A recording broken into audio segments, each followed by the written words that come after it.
intervening at the assembly level.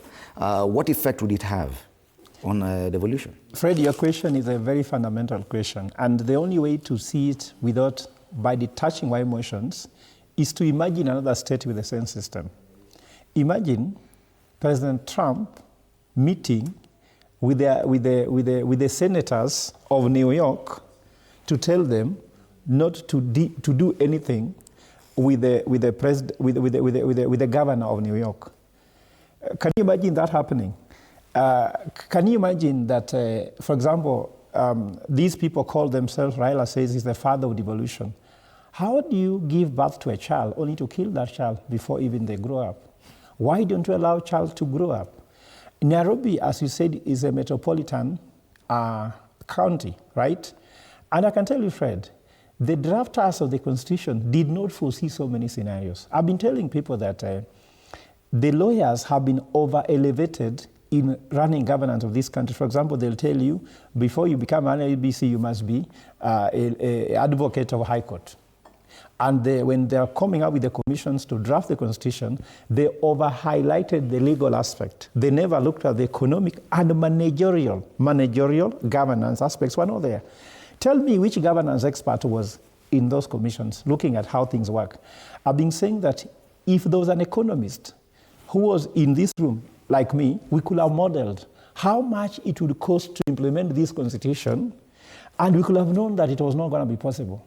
It's like Fred signing a contract where you need to be paying 1 billion per month and you're not aware, and you sign it. They signed this blindly. We should model the governance structure, how we shall ensure there is no overlap, there is oversight, and there is compliance. And if you ask me, the president and the Raila Odinga have a lot of work to do. The president in this country, Fred, if you ask me as a governance expert, should only issue executive orders and allow other people to do their work.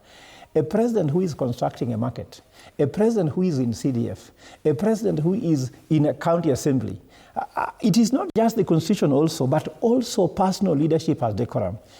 President William Ruto has also told us how not to be president. I'm sure if anybody will go to State House in 2027, they will not use these notes. They will just use another playbook. And because we are not here to only talk about problems, what should be the way forward?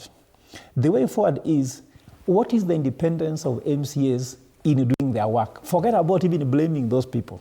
If you are an MCA, then you write on papers, we are coerced. Coerced. Was there someone who was on a gun on your head telling you not to do X, Y, Z? Can you imagine, Mheshimiwa? At lunchtime, I'm seeing clip moving around, them saying that we will impeach Gachagua. I saw you saw that clip just around lunchtime. There was them singing in City Hall, all of them saying, all of them, MCS, they're going to impeach Gachagua. I think you saw the clip, isn't it? Yeah. Then what changed between then, before around 4 there, then again he has been saved. What happened? In fact, Fred, there's a lot that we need to be told. What can make people change that decision? So as a governance expert, I would want to say the following. First of all, Nairobi County is a poison chalice. Nairobi County should not be a county. And I can tell you, if you go to New York, they brought out there's a state called Maryland and Virginia. They donated land to construct Washington, D.C., which is the capital of the U.S., and Washington, D.C. is not a state.